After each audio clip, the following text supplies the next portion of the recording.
Assalamualaikum warahmatullahi wabarakatuh. Perkenalkan, nama saya Sarifah Fauzia. Saya dari kelompok 6 ingin mempresentasikan tentang Total Quality Management. Apa itu Total Quality Management? Total Quality Management terbangun dari tiga istilah utama. Yang pertama, total yang berarti keseluruhan. Yang kedua, quality yang berarti kualitas. Dan yang ketiga, manajemen yang dialih bahasakan menjadi pengelolaan. Total Quality Management adalah suatu proses, metode kuantitatif dan sumber daya manusia untuk memperbaiki dalam penyediaan bahan baku maupun pelayanan bagi organisasi. Semua proses dalam organisasi pada tingkatan tertentu, di mana pelanggan terpenuhi sekarang dan di masa yang akan datang. Lalu, apa itu organisasi? Organisasi adalah entitas di mana dua orang atau lebih bekerja sama untuk mencapai tujuan bersama. Ada beberapa organisasi di sekitar kita, yaitu rumah sakit, sekolah tinggi, pabrik-pabrik, dan kantor-kantor pemerintahan. Di mana organisasi yaitu mempunyai unit seperti orang atau people, tujuan atau purpose, proses atau proses, dan polka. Polka adalah singkatan dari planning atau perencanaan, organizing atau pengorganisasian, leading atau memimpin, dan terakhir controlling atau mengendalikan. Selanjutnya, jaminan kualitas atau quality assurance. Jaminan kualitas mengacu pada aktivitas terencana dan sistem yang diarahkan untuk menyediakan produk atau barang atau jasa kepada konsumen yang sesuai, bersama dengan keyakinan bahwa produk memenuhi persyaratan konsumen. Jaminan kualitas biasanya dikaitkan dengan beberapa bentuk pengukuran dan kegiatan inspeksi telah menjadi aspek penting dan operasi produksi sepanjang sejarah. Perkenalkan, nama saya Salam Gedianto.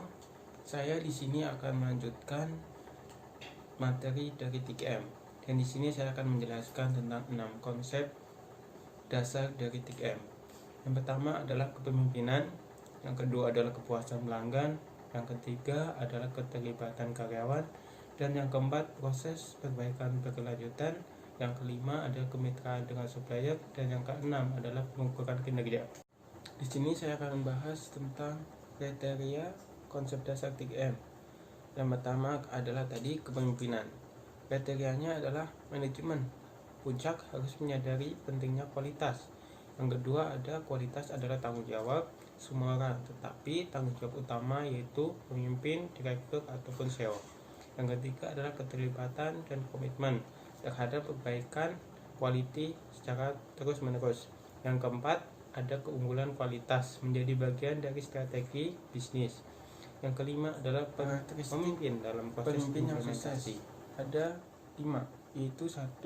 Memberi perhatian kepada pelanggan eksternal dan internalnya. Yang kedua adalah memberdayakan, bukan mengendalikan bawahan. Menyediakan sumber daya, pelatihan, dan lingkungan kerja untuk membantu mereka melakukan pekerjaan mereka dengan baik. Yang ketiga adalah menekankan perbaikan daripada pemeliharaan. Yang keempat adalah menekankan pencegahan. Yang kelima adalah mendorong kolaborasi daripada kompetisi. Kita masuk yang kedua, yaitu ada kepuasan pelanggan. Kriterianya adalah pelanggan selalu benar. Di Jepang sendiri, pelanggan adalah raja. Yang kedua adalah harapan pelanggan terus berubah. 10 tahun lalu dapat diterima, sekarang tidak lagi. Yang ketiga adalah menyenangkan pelanggan, model Kano. Yang keempat adalah kepuasan adalah fungsi dari pengamalan total dengan organisasi. Yang kelima adalah perlu untuk terus-menerus memeriksa sistem dan praktik kualitas agar responsif terhadap kebutuhan, persyaratan, dan harapan yang selalu. Yang ketiga adalah keterlibatan karyawan dan menangkap pelanggan. Kriterianya adalah yang pertama, orang adalah sumber daya atau aset terpenting. Yang kedua adalah kualitas berasal dari orang. Yang ketiga adalah Deming, 15% kesalahan operator, 85% kesalahan sistem manajemen. Yang keempat, tim proyek, gerakan kendali mutu atau quality control cycle. Yang kelima adalah pendidikan dan pelatihan jangka panjang berkelanjutan baik untuk pengetahuan maupun keterampilan. Yang keenam adalah skema saran, Kaizen, tim 5S atau 5R. Yang ketujuh adalah program motivasi, skema insentif.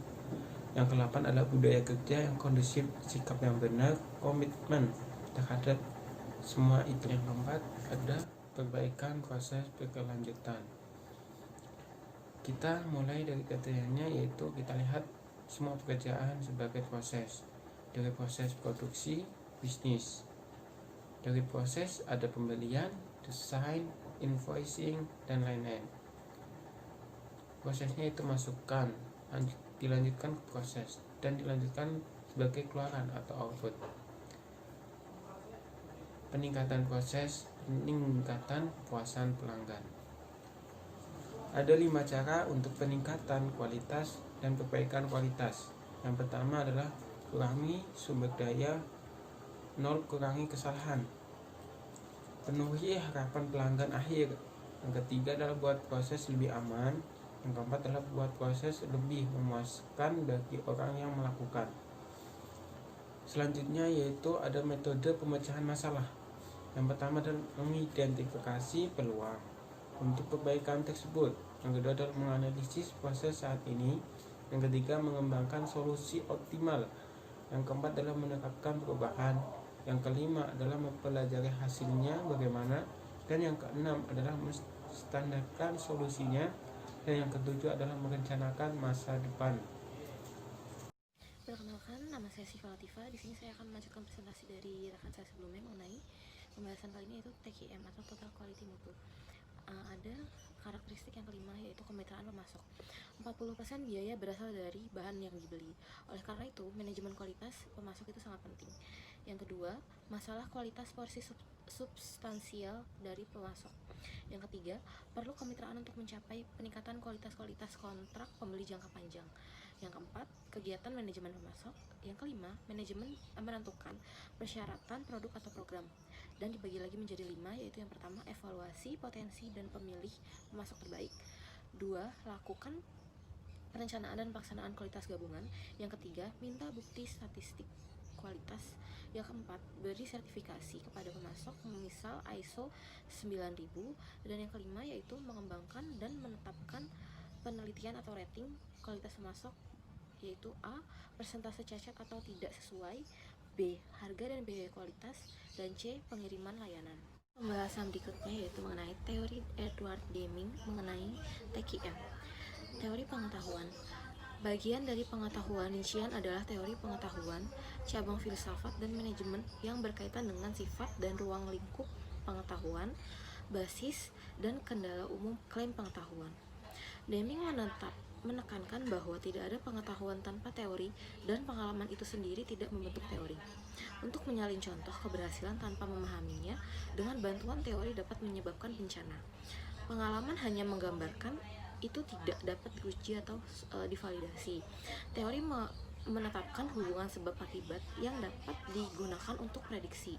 Teori mengarah pada pertanyaan dan dapat diuji dan divalidasi. Itu menjelaskan mengapa. Banyak metode konsultasi yang sukses berkelanjutan didasarkan pada teori. Manajer memiliki tugas tanggung jawab untuk belajar dan menerapkan teori itu sendiri. Bahasan selanjutnya tentang teori Edward adalah psikologi. Psikologi membantu kita untuk memahami orang, interaksi antara orang dan keadaan, interaksi antara pemimpin dan karyawan, dan sistem manajemen apapun itu. Orang berbeda satu dengan yang lain. Seseorang pemimpin harus menyadari perbedaan ini dan menggunakannya untuk mengoptimalkan kemampuan dan kecenderungan setiap orang. Banyak manajer yang beroperasi di bawah anggapan bahwa semua orang sama dan memperlakukan mereka sebagai komponen proses yang dapat dipertukarkan. Namun, orang belajar dengan cara yang berbeda dan pada kecepatan yang berbeda pula, dan tampilan pada tingkatan yang berbeda. Pemimpin memiliki kewajiban untuk melakukan perubahan dalam sistem manajemen yang akan membawa perbaikan. Orang memiliki kebutuhan bawaan untuk hubungan dengan orang lain dan untuk harga diri dan rasa hormat. Keadaan menyediakan sebagian orang dengan martabat, harga diri, dan menyangkalnya kepada orang lain.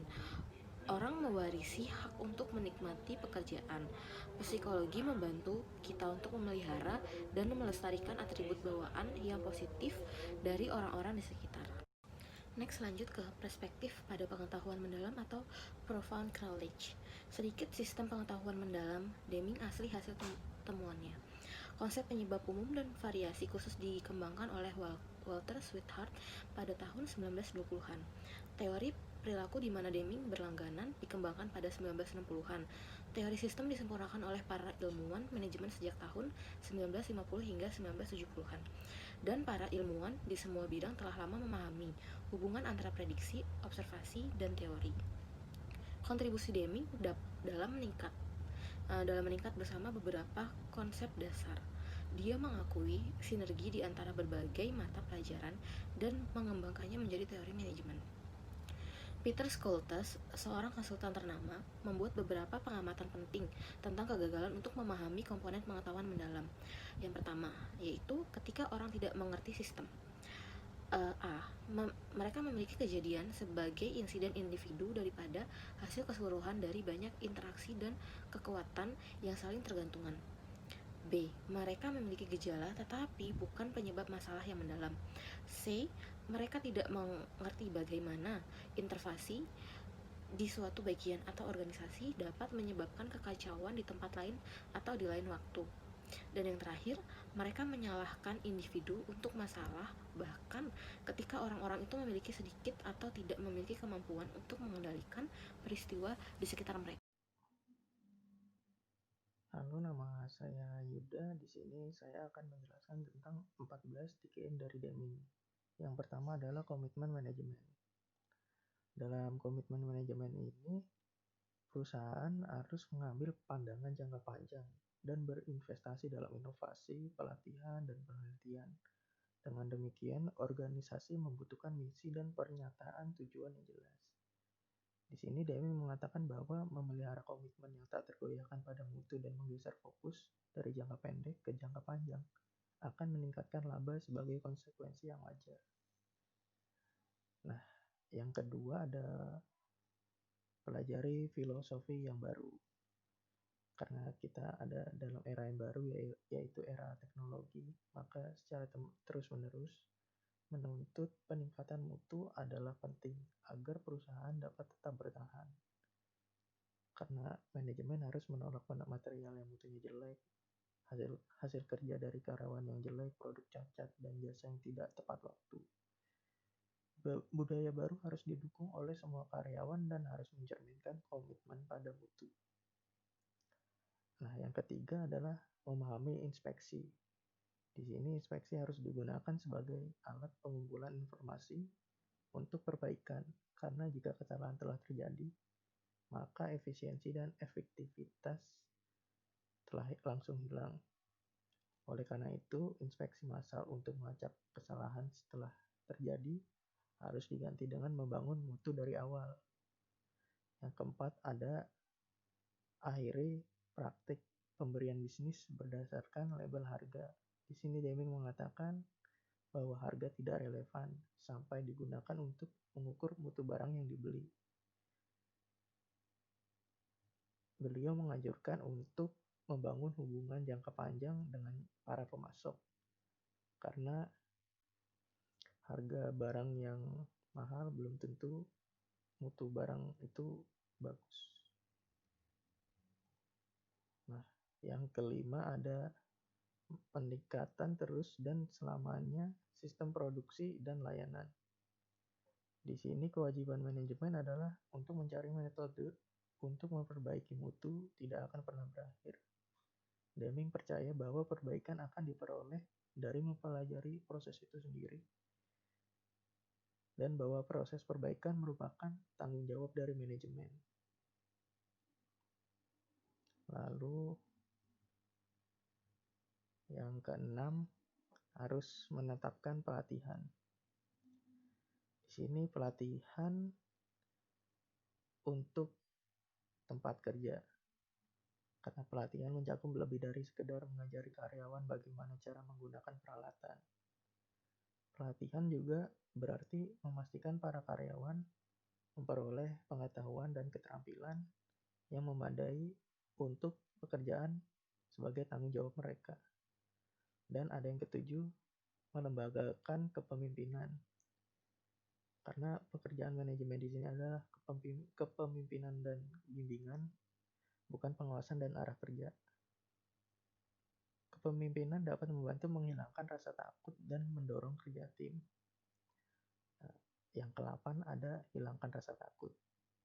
Untuk Deming sendiri, penting bahwa hendaknya rasa takut tidak menghentikan karyawan dari kemampuannya untuk mengajukan pertanyaan, melaporkan masalah, atau menyatakan ide. Karyawan harus merasa aman agar mutu dapat dikejar secara sukses di tempat kerja. Yang ke-9 ada mengoptimalkan kerjasama tim. Hambatan yang terjadi di antara departemen-departemen fungsional perusahaan dapat menurunkan produktivitas. Oleh karena itu, harus mengoptimalkan kerjasama tim agar karyawan dapat saling belajar dan mengkoordinasikan usaha dan tidak peduli dengan keahlian fungsional para karyawan tersebut. Yang ke-10, menghilangkan desakan untuk tenaga kerja. Di sini motivasi dapat dicapai lebih baik melalui kepercayaan dan kepemimpinan daripada slogan, karena slogan yang menyerukan peningkatan kualitas biasanya beranggapan bahwa hasil kualitas yang buruk disebabkan oleh kurangnya motivasi. Dan sebaliknya, karena slogan-slogan itu mereka akan menjadi frustasi dan kinerja mereka akan semakin menurun. Nah, yang ke-11 itu ada menghilangkan kuota numerik untuk produksi. Nah, setelah dihilangkan, sebaliknya harus mempelajari dan melaksanakan metode untuk perbaikan. Yang ke-11 juga masih ada MBO, yaitu Management by Objective,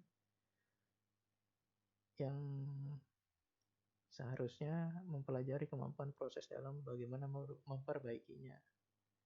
Yang ke-12 ada hilangkan hambatan terhadap memiliki kebanggaan dalam keterampilan kerja.